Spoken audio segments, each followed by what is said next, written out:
आज एक ऐसे मेहमान हैं जिनके बारे में मैं जितना बोलूँ शायद कम है। एंटरप्रेन्योर, विजनरी, एक डॉक्टर और एक ऐसे व्यक्ति हैं जिन्होंने बिजनेस क्रिएट करा, उससे इमोशंस अटैच नहीं करे, पीक पे बिजनेस बेचा और अब एक सेकंड इनिंग्स चालू कर रहे हैं। आपने नाम नहीं गेस करा है, मैं बता देता हूँ। ए वेलुमनी थायरोकेयर के फाउंडर है।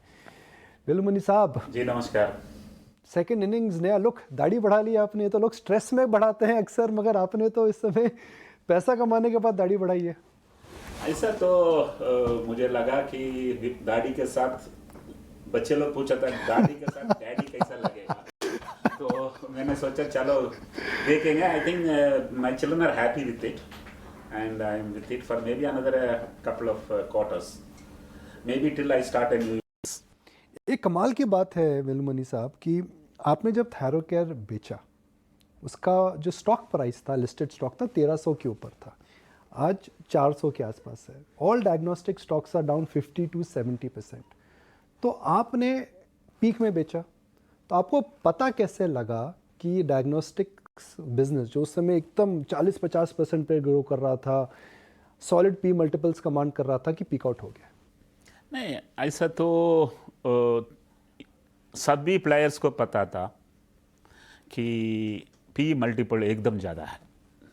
इंडस्ट्री को एक पी मल्टीपल होता है, वो एकदम कोविड का वजह से लोग बहुत परचेस किया, बहुत इन्वेस्ट किया तो बढ़ गया। मुझे ऐसा लगा कि और ऊपर नहीं जाएगा, तो मैंने एग्जिट किया। मुझे ये नहीं पता था नीचे जाएगा, और ये भी नहीं पता था कि इतना नीचे जाएगा। आज लोग बोल रहे हैं कि वेलुमनी विजनरी हैं, लेकिन सचमुच इतना एक सिचुएशन आएगा करके किसी को पता नहीं था। तो आपको एग्जिट में रफली 4000 करोड़ मिला था। 4500, 66%। 66%। आपने उससे कुछ कंजर्व करा और कुछ इन्वेस्ट करा। आपने एक फार्म इजी करके कंपनी है जिसने थायरोकेयर को खरीदा था, आपने उसमें निवेश करा था। तो अगर आज हम ऑनलाइन फार्मेसी स्पेस की बात करते तो वहाँ पर भी हमने देखा कि काफ़ी मार्कडाउन्स हुए हैं, क्योंकि आपने उस कंपनी में निवेश करा था। तो आपकी उस स्पेस के बारे में क्या अंडरस्टैंडिंग है? उस स्पेस में बहुत अनसर्टेनिटी तो है। स्टॉक मार्केट में इन्वेस्ट करने हैं तो अनसर्टेनिटी है, तो सेफ इन्वेस्टमेंट करना है तो फिक्स्ड डिपॉजिट में जाना है, तो रिस्क है करके पता था। अभी भी मुझे विश्वास है ये फार्मेसी डायग्नोस्टिक्स का तालमेल में भविष्य में बहुत सारा चीज़ आ सकता है। अनफॉर्चुनेटली क्या हुआ, पीक कोविड के बाद एंटायर हेल्थ केयर में थोड़ा डिसरप्शन आई है, वो फार्मेसी के ऊपर बहुत बड़ा असर गिरा है। ऑल ऑनलाइन फार्मेसी कंपनीज को वही हाल है, ऑल डायग्नोस्टिक्स कंपनी का वही हाल है। It's a very bad face of that industry. I hope another 2 साल के बाद, 3 साल के बाद सिचुएशंस विल बिकम नॉर्मल। तो आज हाइपोथेटिकली अगर आपको डायग्नोस्टिक स्टॉक्स में निवेश करना है या ऑनलाइन फार्मेसी में निवेश करना है, आप कहाँ पर निवेश? Diagnostic stocks, that's a standard industry. उसमें जो भी अपॉर्चुनिटी है, लिस्टेड स्पेस है, आप इन्वेस्ट करके आगे बढ़ सकते हैं। ये स्पेस में अभी भी अनसर्टनिटी है। ये ई फार्मेसी और जो नॉर्मल फार्मेसी, इनको लड़ाई कहाँ ख़त्म होएगा, ये थोड़ा लॉबिंग भी बहुत ज़बरदस्त है, ये ह्यूज बिजनेस है, तो इसमें अनसर्टनिटी थोड़ा ज़्यादा है। डायग्नोस्टिक्स में अनसर्टनिटी कम है। अब आप एक इन्वेस्टर हैं, an investor has no problems in investing even in other diagnostic stocks. So apart from Thyrocare, if you have to invest in one diagnostic stocks in India, which one will you All buy? the three. All the three basket बनाएंगे क्या? Thyrocare equal. क्या थायरोकेयर 400 में अच्छा है खरीदने के लिए? ऐसा तो बाकी 50% डाउन है, थायरोकेयर 60% डाउन है। मेरा हिसाब से Thyrocare in fact is better than other two. Thyrocare जब आपने बनाई थी तो एक सिंपल आइडिया था, आपने सोसाइटी की नीड को आइडेंटिफाई करा। आपने बोला जी मैं एक सिंपल थायरोकेयर का जो टेस्ट है वह मैं 90% सस्ता करूँगा। लोगों ने बोला क्या हो ही नहीं सकता है, तो आपने करा।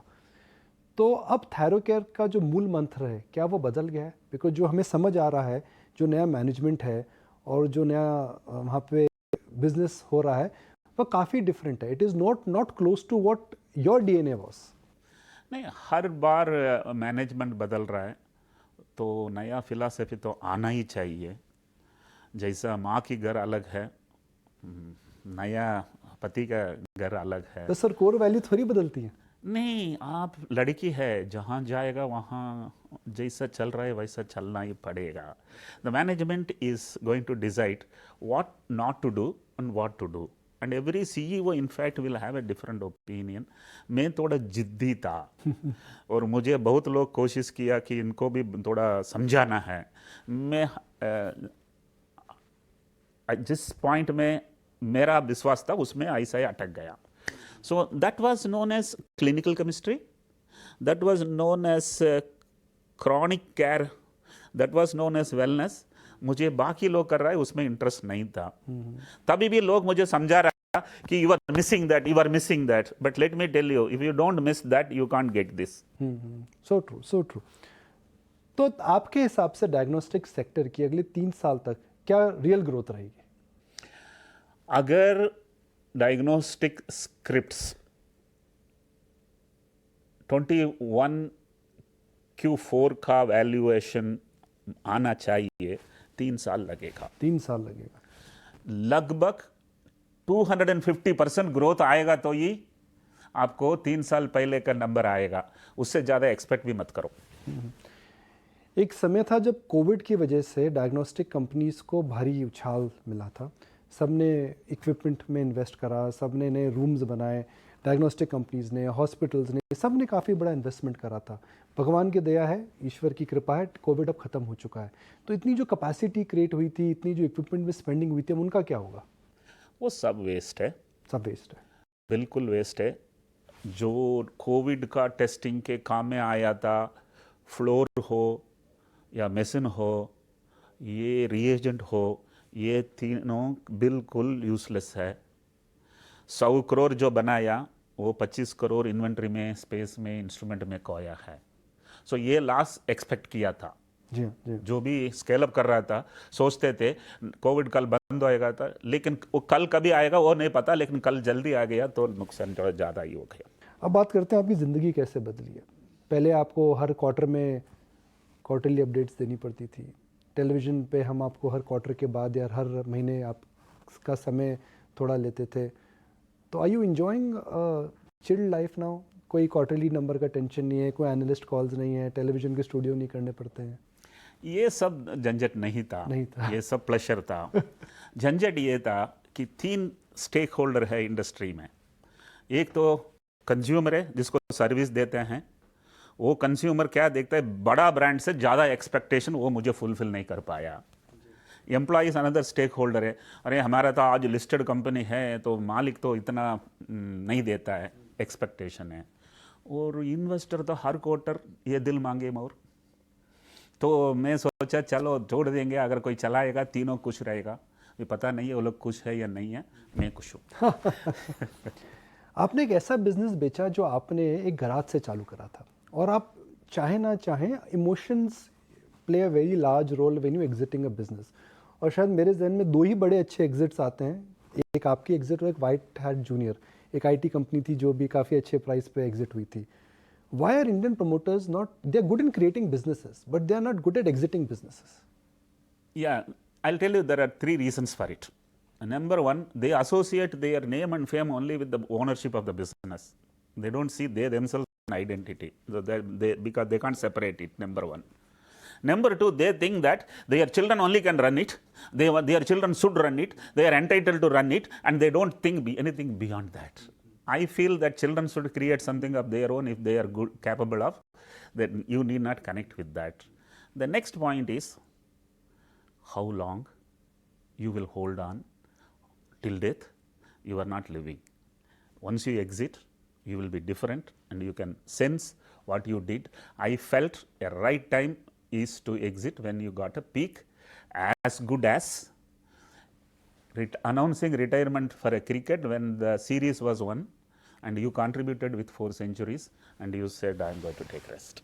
शायद किसी क्रिकेट मैच की कमेंट्री में मैंने सुना था कि you should always go when people ask you why, not why not. Absolutely. I think that's something which I felt I've done it right. People respect me for having taken a decision to exit. Entry, everybody does it with a lot of ambitions. Exit is not that simple. Exiting a company which is in NCLT, which is in trouble, is what generally people think as an exit time.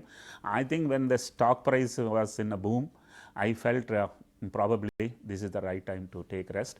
I'm extremely happy for having taken a decision, and I think my entry was a disruption and my exit also became a disruption. तो 3 साल की अपनी non compete clause और है जी, और 3 साल और 3 साल है।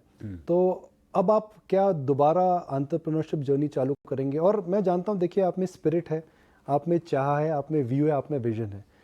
सैम वॉल्टन ने 60 साल के बाद वॉलमार्ट चालू करी थी। केंटकी फ्राइड चिकन के जो ओनर हैं उन्होंने शायद 70 साल के बाद केंटकी फ्राइड चिकन चालू करी थी।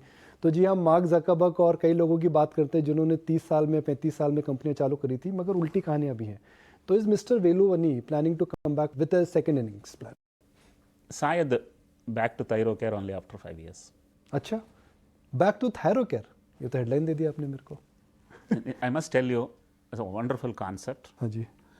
मैं ये जर्नी अधूरा छोड़ दिया और मुझे ऐसा एक फीलिंग है I will be back with same journey. तो you are ready to come back to Thyrocare if they want you back? जहाँ तक मेरी समझ है शायद आप उनसे बातचीत नहीं दैट्स करते। My daughter. अच्छा, पर सर डॉटर्स की तो शादी कर दी आपने, अब दोबारा थोड़ी जाएंगे उसके अरे बाद? मेरा सन इन लॉ और मेरा दोस्त बन जाता है तो क्या फर्क पड़ता है.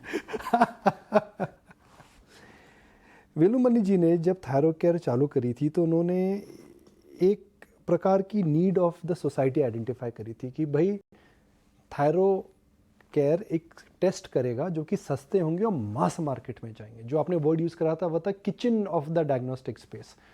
तो वैसी बड़ी अपॉर्चुनिटी आपको आज कहाँ लगती है? अगर वेलुमनी जी अपने 30s और 40s में होते और उनको अगर एक नया बिजनेस चालू करना है जो कि डिस्ट्रप्शन, फेथ और लॉजिक पे बेस्ड है, वो कौन सा बिजनेस होगा? ऐसा तो ये पैथोलॉजी, ये क्लिनिकल केमिस्ट्री जिसमें मैंने फोकस किया वो मुझे अभी मेरा नज़र में एक बेहतर पिक्चर मिल रही है. अच्छा, 25 साल मैंने ये जो मिडिल मैन होते हैं कस्टमर तक पहुंचाता है उनको धनवान बनाया. एंड टेक्नोलॉजी नहीं था, मिडिल मैन की ज़रूरत था, तो दैट 25 साल वैसा ही जाना ही था, उसे ही गया. तभी हम जो अभी सोच रहे हैं तभी वो पॉसिबल नहीं था. ऐसा एक फीलिंग है, common man can get solutions at a better cost, better quality. That can happen in next 20 years. चलिए So I plan that next 20 years, if I am back into this business, I will make sure the common man is benefited. So far, common man only got it, not at an affordable cost. चलिए wonderful. सस्ता, सुंदर, टिकाऊ और affordable, Hindustan के अंदर वही नारा हमेशा रहता है। आखिरी सवाल, एक निजी सवाल पूछ लूँ आपसे? जी. It's a very private question, you will not mind? No, absolutely not. Not that you had problems in terms of means, but एक जब पैसा आता है ना तो चाह होती है कि एक वो एक्स्ट्रा, क्या मैं गाड़ी ले लूँ, एक क्या घर ले लूँ, क्या घड़ी ले लूँ। तो जब आपने थायरोकेयर एग्जिट करी तो what is the lavish spending you did? ऐसे तो मैं वो बोलने से पहले मैं आपको एक पंचलाइन सुनाता हूँ. जी हाँ, जी हाँ, Money and honey sound similar. जी हाँ, जी हाँ, Money is collected by money bee.